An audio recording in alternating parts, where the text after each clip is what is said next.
Omzum yükle doldu ama bende vazgeçmek yoktu. Bitmedi, bitmedi, bitirmedim.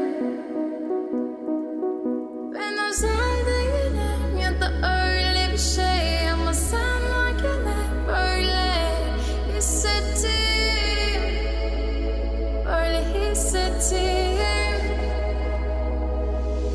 Yanan her şey